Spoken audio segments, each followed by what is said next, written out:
Lando dominates the race as he takes over the championship. Lewis makes a huge statement after the FIA penalty and all the latest F1 news from Mexico. What started as a typical Formula One weekend in Mexico City turned into one of the most dramatic championship swings we've seen all season.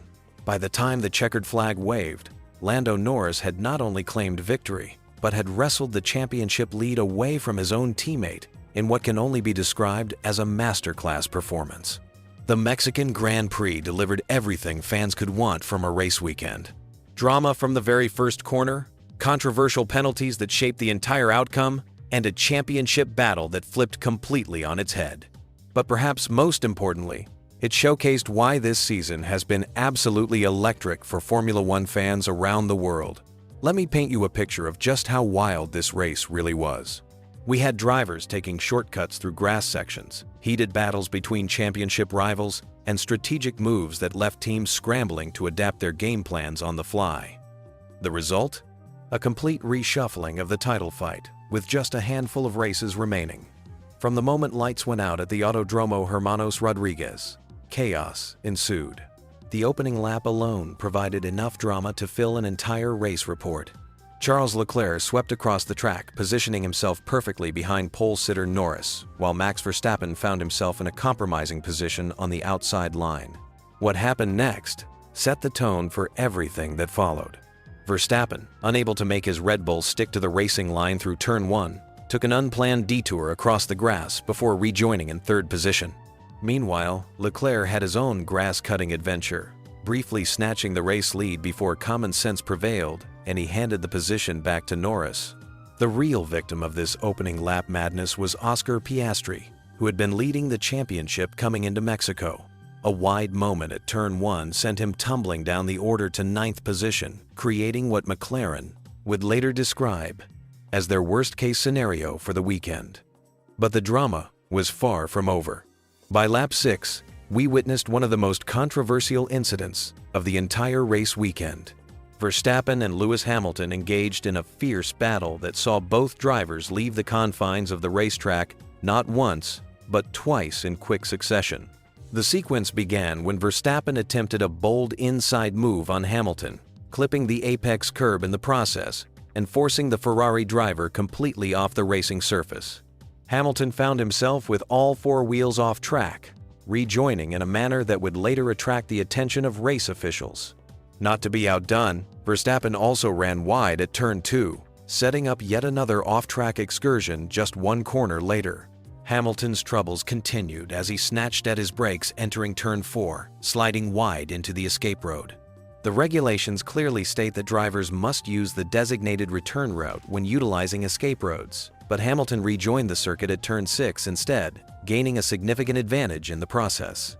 This incident would prove costly for the 7-time world champion. Race stewards handed Hamilton a 10-second time penalty for leaving the track and gaining an advantage, though they cleared him of the more serious charge of failing to follow race director instructions. The penalty would fundamentally alter Hamilton's race strategy and ultimate finishing position. While the stewards were busy analyzing telemetry data and onboard footage, the race continued to unfold with typical Mexican Grand Prix intensity. Oliver Behrman emerged as an unlikely hero for Haas, capitalizing on the chaos around him to find himself in a podium position. The young British driver, making just his 2nd Formula One start, demonstrated remarkable composure, while more experienced competitors struggled with tire strategy and race management. The pit stop phase brought its own set of strategic challenges and opportunities. Teams had to navigate around Hamilton's 10-second penalty while managing tire degradation in the thin Mexico City air. The altitude at this circuit creates unique challenges for both aerodynamics and tire management, forcing teams to constantly adapt their strategies throughout the race distance. Kimi Antonelli became the first frontrunner to blink, diving into the pits on lap 22 for fresh rubber. This move triggered a chain reaction of strategic decisions that would ultimately determine the final race outcome. Hamilton's penalty situation complicated matters for Ferrari, as they had to factor in the mandatory 10-second time loss during his pit stop. When Hamilton finally came in for service, Ferrari strategically waited the full 10 seconds before beginning work on the car, resulting in a total stationary time of 13.5 seconds. This penalty effectively removed Hamilton from podium contention and handed Behrman a golden opportunity to secure his first Formula One podium finish. Piastri's race recovery became a masterclass in patient racecraft. After his disastrous opening lap, the Australian methodically worked his way back through the field, displaying the kind of mature driving that has made him such a valuable asset to McLaren. His ability to find passing opportunities while maintaining tire life would prove crucial to the championship implications of this race. The battle for third place developed into one of the race's most compelling storylines. Behrman held a slender advantage over the chasing pack, but the pressure was mounting with each passing lap. Behind him, George Russell and Kimi Antonelli engaged in their own strategic chess match, with Mercedes eventually making the controversial decision to swap their drivers' positions. Russell had been vocal over the team radio about having superior pace compared to his teammate. Mercedes agreed to the position swap on the condition that Russell would return the place to Antonelli if he failed to clear Behrman within a reasonable timeframe. This decision would later come back to haunt the team, when Russell struggled to make significant inroads into Behrman's advantage. As the race entered its final phase, Max Verstappen began one of his trademark late race charges. Despite his earlier troubles and strategic compromises, the Red Bull driver found extra pace on fresher tires and began hunting down the cars ahead. His battle with Hamilton for 7th position reignited memories of their intense championship fight from previous seasons. Verstappen's overtake on Hamilton on lap 47 demonstrated his racecraft at its finest. The move was clean, decisive, and executed with the kind of precision that has made him one of the sport's elite performers. For Hamilton, it represented another setback in what had already been a challenging race weekend. The championship implications became clear as Piastri continued his methodical march through the field. Every position gained by the McLaren driver came at the expense of his championship lead, as Norris built an commanding advantage at the front of the race. The mathematics were simple but brutal for Piastri supporters. With 10 laps remaining, the race took another dramatic turn. A late virtual safety car period, triggered by Carlos Sainz's stranded Williams in the stadium section, bunched up the field and created opportunities for last-ditch position changes. Verstappen used this neutralization to close in on Charles Leclerc's second place, setting up a thrilling finale. The VSC period seemed unnecessary given that Sainz's car appeared to be safely behind barriers, leading to questions about race control's decision-making.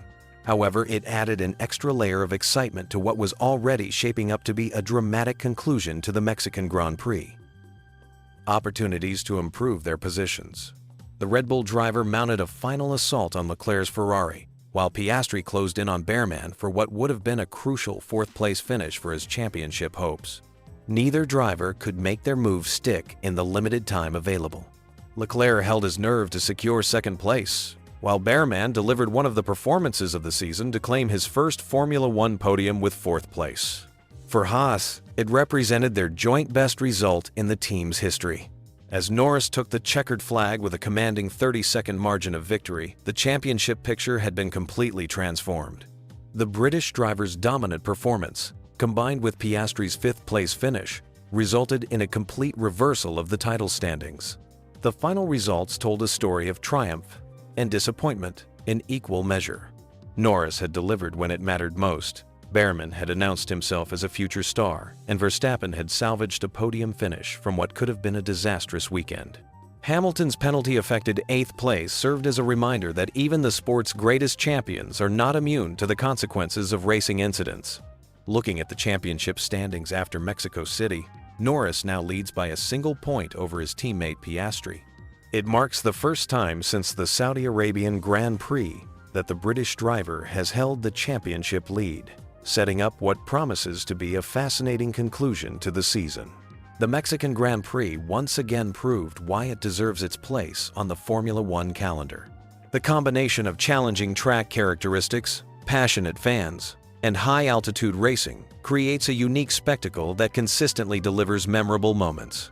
This year's edition will be remembered as the race that potentially decided the championship outcome. For McLaren, having both drivers at the top of the championship standings represents the culmination of years of development and strategic planning. However, managing two championship contenders within the same team brings its own set of challenges, particularly when races can swing momentum so dramatically. The implications of this race extend far beyond the immediate championship battle. Young drivers like Bearman and Antonelli demonstrated they belong at Formula One's highest level, while established stars like Verstappen and Hamilton showed that experience and racecraft remain crucial elements in modern Grand Prix racing. As we look ahead to the remaining races on the calendar, the championship fight has never been more finely balanced. Norris's victory in Mexico has given him crucial momentum, but with Piastri just 1 point behind and Verstappen still mathematically in contention, anything could happen in the final rounds. The Mexican Grand Prix reminded us why Formula One remains the pinnacle of motorsport entertainment. From the opening lap chaos to the championship-altering final results, every moment contributed to a narrative that will be discussed long after this season concludes. For fans of racing drama, Mexico City delivered everything they could have hoped for and more. Imagine being so close to signing your dream contract that you literally have the papers ready, only to watch it disappear because of one phone call. That's exactly what happened to Valtteri Bottas, and the story behind it reveals the brutal reality of Formula One's driver market. The dominoes started falling in February 2024 when Lewis Hamilton shocked the racing world by announcing his move to Ferrari. Suddenly, one of the sport's biggest names needed a new home, and Carlos Sainz found himself unexpectedly searching for a seat. What followed was one of the most intense silly seasons in recent memory, with multiple drivers scrambling for limited opportunities. But here's where the story gets really interesting. While everyone was watching Sainz negotiate with various teams, another drama was unfolding behind the scenes. Valtteri Bottas, the former Mercedes driver who had been racing for Sauber, was quietly working on securing his future. And he had his sights set on Williams. Now, Williams might not seem like the obvious choice for a driver of Bottas's caliber, but there's a compelling reason why he was interested. Under team principal James Vowles, Williams has been undergoing a remarkable transformation. They've climbed to 5th in the Constructors' Championship, showing genuine progress after years of struggling at the back of the grid. Bottas saw something special brewing at Williams. He recognized the potential in Vowles' leadership, given his background bringing knowledge from Mercedes. The investment backing and the team's upward trajectory made it an attractive proposition for a driver looking to contribute to a resurgent operation. Here's where things get dramatic. According to Bottas himself, the deal was essentially done. He had the contract ready to sign. After extensive negotiations with Vowles, everything seemed to be falling into place. The Finnish driver was prepared to commit to Williams for the 2025 season and beyond. But then, reality hit. Hard. Just as Bottas was about to put pen to paper, Carlos Sainz entered the picture. The Spanish driver, still one of the most sought-after talents on the grid, had been carefully evaluating his options. When Williams came calling, Sainz saw the same potential that Bottas had identified. The choice for Williams was straightforward from a business perspective. While Bottas brought experience and consistency, Sainz represented something different entirely. He's younger, coming off strong performances at Ferrari, and carries significant commercial value. For a team trying to rebuild its reputation and attract sponsors, Sainz was the more appealing option. When asked about losing the Williams seat, Bottas's response was remarkably philosophical. He simply said that Carlos Sainz happened, and that's Formula One. This acceptance reveals the harsh reality of professional motorsport, where even having a contract ready means nothing until it's actually signed. The timing couldn't have been more cruel for Bottas. By the time the Williams opportunity disappeared, most other seats on the grid were already filled or spoken for. The musical chairs had stopped, and he found himself without a place to sit for 2025. However, this setback opened up an unexpected opportunity. Without an active race seat, Bottas became available to negotiate with Cadillac, the incoming American team set to join the grid in 2026. This new venture represents something entirely different from what Williams offered. Cadillac's entry into Formula One will coincide with major regulatory changes. The cars will be lighter, smaller, and more agile due to chassis and aerodynamic modifications. Power unit regulations will also shift, with greater emphasis on electrification rather than traditional internal combustion engines. For Bottas, joining Cadillac means being part of something completely new. Instead of helping an established team climb back to glory, he'll be instrumental in building a brand new operation from the ground up. It's a different kind of challenge, but potentially more rewarding in the long term. Meanwhile, Bottas has returned to Mercedes as a reserve driver, maintaining his connection with his former team. This arrangement keeps him sharp and involved in the sport while preparing for his Cadillac adventure. The irony is striking when you consider both drivers' situations. Sainz secured what appeared to be the safer option with an established team showing clear progress. Bottas, meanwhile, will be pioneering a completely new project with uncertain outcomes but unlimited potential. Williams' decision to choose Sainz over Bottas reflects the team's ambitions. They want to accelerate their return to competitiveness, and Sainz's track record suggests he can help deliver immediate results. His experience winning races and fighting for podiums brings credibility that Williams desperately needs. For Bottas, this story represents both the cruelty and opportunity inherent in Formula One. One door closed abruptly, but another opened to something potentially more exciting. His philosophical approach to the disappointment shows the maturity that comes from years of experience in the sport's highest echelons. The broader lesson here reveals how quickly fortunes can change in Formula One. A single decision by one driver can create a cascade effect that impacts multiple careers. Hamilton's move to Ferrari didn't just affect those two entities. It rippled through the entire driver market, ultimately determining where multiple drivers would spend their futures. As we look ahead to 2026, both drivers will be judged on their choices. Sainz will need to help Williams continue their upward trajectory, while Bottas faces the challenge of establishing Cadillac as a legitimate competitor. Only time will reveal who made the better decision in this high-stakes game of musical chairs. Picture this: the reigning world champion, the man who's dominated Formula One for years, stands in the Mexico City paddock with a confession that should send shockwaves through the racing world. Max Verstappen just admitted something that no champion ever wants to say out loud. After qualifying fifth for the Mexico City Grand Prix, nearly half a second behind pole position, Verstappen dropped a bombshell that reveals just how dramatically the landscape of Formula One has shifted. His words were brutally honest and deeply concerning for anyone wearing Red Bull colors. The three-time world champion didn't mince words when describing his predicament.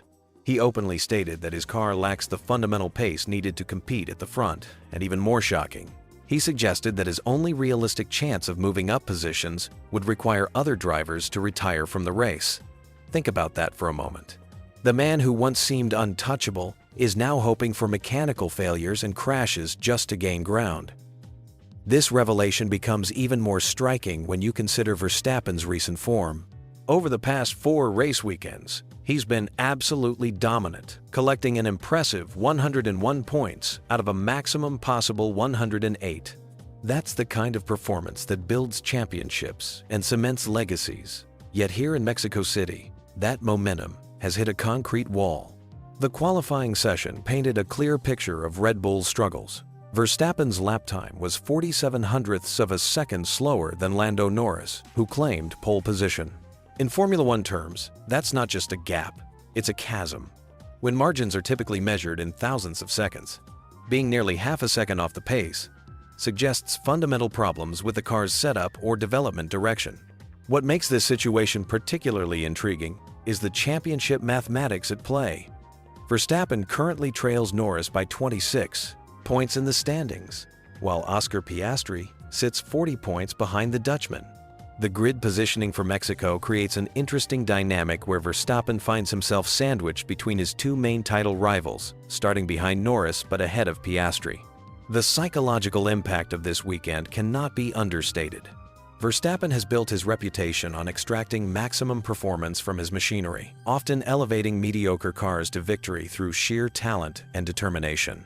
When a driver of his caliber openly admits the car is beyond his ability to compensate for its deficiencies, it signals a fundamental shift in the competitive order.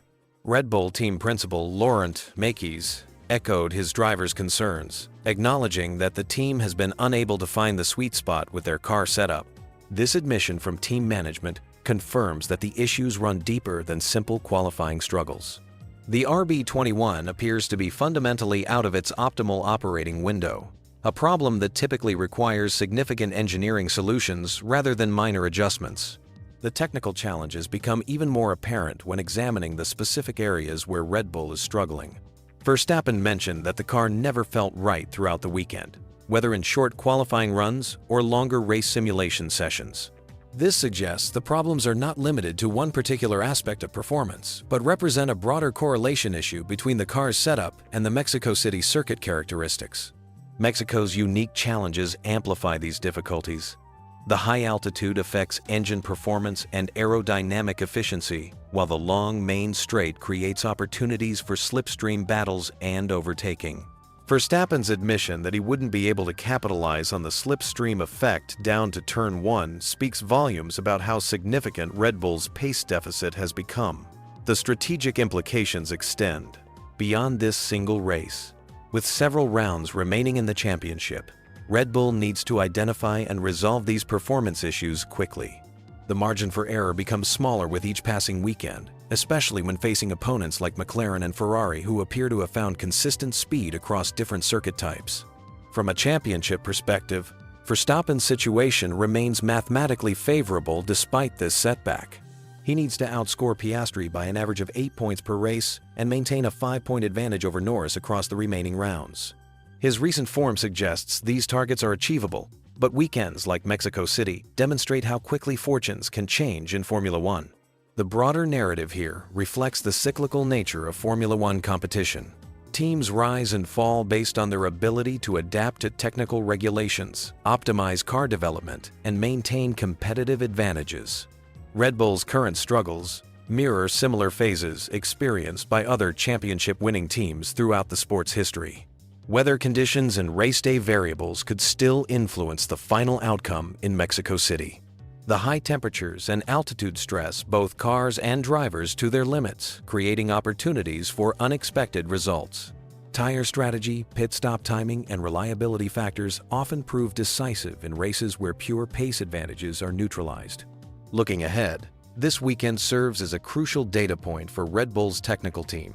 Understanding why the RB21 performed so poorly in Mexico will be essential for preventing similar struggles at upcoming circuits. The team's ability to bounce back from this setback could ultimately determine whether Verstappen secures his 4th consecutive championship or watches it slip away to McLaren's rising stars. The honesty in Verstappen's assessment, while concerning for Red Bull fans, demonstrates the maturity and self-awareness that separates great champions from merely talented drivers. Acknowledging problems is the first step toward solving them, and this weekend may prove to be the catalyst Red Bull needs to rediscover their winning formula before the championship battle reaches its climax. What happens when a Formula One team looks fast on Friday but falls apart when it really matters? At the Mexico City Grand Prix, we witnessed another classic case of Aston Martin's weekend fade, and the aftermath revealed some serious tensions brewing within the team. Lance Stroll delivered a brutally honest assessment that left reporters stunned, while Fernando Alonso pinned his hopes on one man who might finally solve their mystery. Picture this scenario. Friday practice rolls around, and suddenly Aston Martin looks competitive. Fernando Alonso sits 8th fastest, Lance Stroll claims 10th place, and fans start thinking maybe this weekend will be different. But then Saturday arrives, and reality hits like a brick wall. Alonso qualifies 12th. Stroll gets knocked out in 19th position, and once again we're left wondering what happened to their pace. This pattern has become so predictable that Alonso himself saw it coming. After Friday's promising session, the Spanish veteran warned everyone not to get too excited. He pointed out that Aston Martin had been inside the top 5 during Friday practice at 4 consecutive races, but none of that Friday speed translated into Saturday success. His prediction proved painfully accurate once again. But here's where things got interesting. When reporters asked Lance Stroll to explain why his team consistently loses performance between practice and qualifying, his response was shocking in its directness. The Canadian driver, clearly frustrated with the ongoing issues, told journalists they should go ask the team themselves rather than expecting him to have all the answers. Stroll's comments revealed the depth of his frustration with the car's behavior. He described having no grip whatsoever during qualifying, explaining that while the car feels good in practice sessions, all that grip mysteriously disappears when the pressure is on. This pattern has become a defining characteristic of Aston Martin's 2025 campaign, leaving both drivers scratching their heads. The timing of these struggles couldn't be worse for Aston Martin. They're currently fighting Racing Point Bulls for 6th place in the Constructors' Championship, sitting on just 69 points with limited opportunities remaining. Every weekend that passes without strong results makes their position more precarious, and the Mexico weekend offered another missed opportunity. Fernando Alonso, ever the realist, acknowledged that without some unusual circumstances during the race, points were unlikely. He admitted the team simply doesn't deserve points when they're not running at the pace of the top 10 cars. This honest assessment from a two-time world champion speaks volumes about how far Aston Martin has fallen from their early season promise. The Mexico City circuit seems to present particular challenges for Aston Martin. Alonso revealed that the team has struggled at this venue consistently across multiple seasons, finishing last in both 2023 and 2024, with 2025 proving equally difficult. This consistent pattern suggests fundamental issues with how their car setup works at this specific circuit's characteristics. However, there's a glimmer of hope on the horizon, and his name is Adrian Newey. The legendary aerodynamics guru joined Aston Martin earlier this year, bringing with him decades of championship-winning experience. When asked about the team's ongoing struggles, Alonso made a telling comment about hoping Adrian will understand more next year. This reference to Newey isn't accidental.